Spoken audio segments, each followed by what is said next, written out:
Congress party के स्वयं खड़गे जी ने खड़े होकर के भाषण किया कि संविधान दिवस की क्या जरूरत है, 26 जनवरी है ना भाई।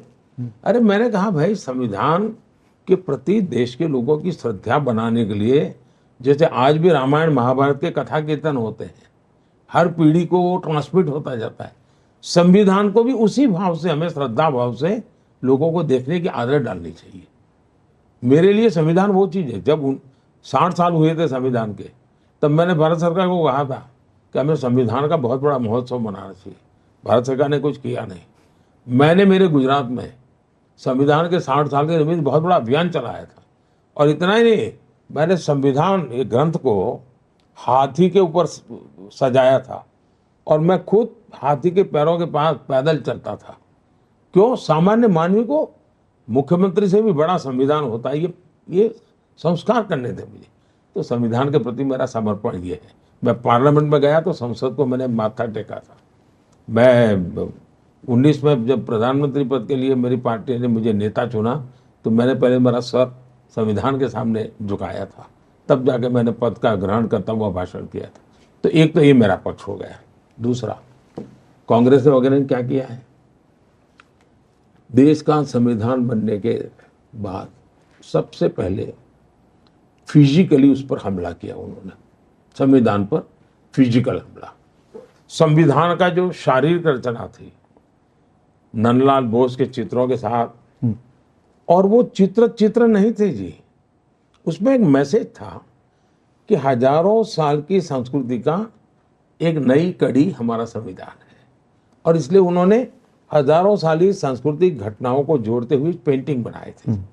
बहुत सोच विचार करके संविधान की बॉडी बनाई गई थी। मैं आत्मा की बात बाद में करता हूँ, मैं बॉडी की बात करता हूँ। ये चित्र मामूली चीज नहीं थी। चित्र राम का था, कृष्ण का था नहीं, उसमें हमारे देश के गणराज्यों की भी चर्चा है चित्रों में जी, है ना, मतलब नरेशन का, यानी पूरी तरह सांस्कृतिक इतिहास है उसमें। उन्होंने सबसे पहले इसको खत्म कर दिया, भारत पर फिजिकल संविधान पर हमला किया। दूसरा, उन्होंने जो आत्मा पर हमला किया, पहला बॉडी पे किया, फिर आत्मा पे किया। कैसे किया? भारत के संविधान का सबसे पहला जो सुधारा किया है पंडित नेहरू जी ने, जो उसमें उन्होंने अमेंडमेंट किया है, वो क्या किया? फ्रीडम ऑफ स्पीच पर रिस्ट्रिक्शन का मतलब उसकी आत्मा पर पहली चोट, जो अपने आप को दुनिया में डेमोक्रेसी की बातें करते लोग हैं, उन्होंने की। तो पहले शरीर से संविधान को खत्म किया, फिर संविधान की आत्मा को कर, अब वो संविधान की भावना पर हमला कर रहे हैं। संविधान की भावना है हमारे देश के फेडरल स्ट्रक्चर की। 100 से ज्यादा बार 356 का उपयोग करके बिना कारण सरकारें तोड़ दी गई। उस संविधान की भावना पर कुठाराघात था। फिर इमरजेंसी लाए, उन्होंने संविधान को पूरी तरह यानी एक वेस्ट पेपर बॉक्स में डाल दिया, ये हाल कर दिया।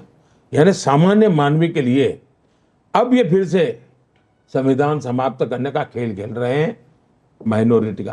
अब आपने देखा वो जो बड़े शातिर पिक पॉकेटर होते हैं ना, शातिर पिक पॉकेटर, वो बड़े चालाक होते हैं। वो क्या करते हैं, मान लीजिए बस में चढ़ गए और किसी का बटुआ चुराया, वो बटुआ चुरा करके खुद रख देंगे, फिर एक और लड़का दौड़ेगा, ये चोर चोर चोर चोर, खुद मेरा बटुआ गया, मेरा बटुआ गया।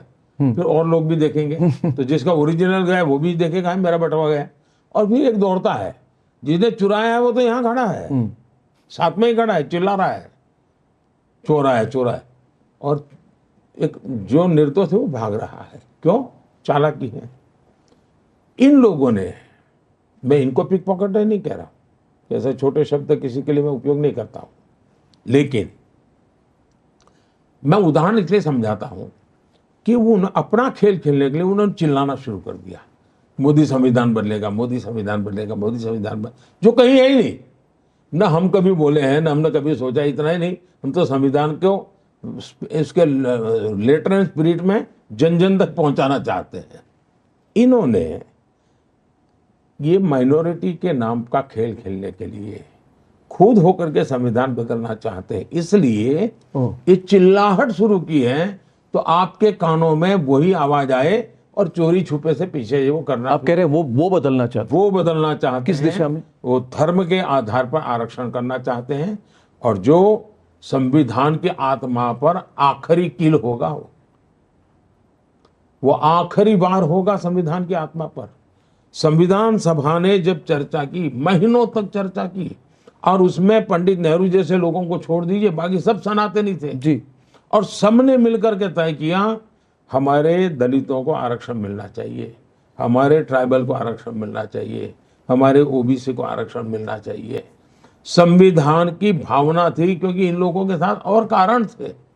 जबकि विचार हुआ, गंभीरता से हुआ, धर्म के आधार पर आरक्षण हमारे देश में नहीं दे सकते।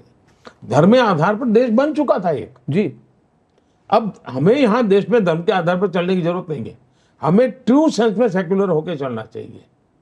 ये सेक्युलरिज्म पर भी वार कर रहे हैं। जब धर्म के आधार पर आप आरक्षण कर रहे हो, तब सेक्युलरिज्म पर वार कर रहे हो, और इसलिए देश चिंतित है।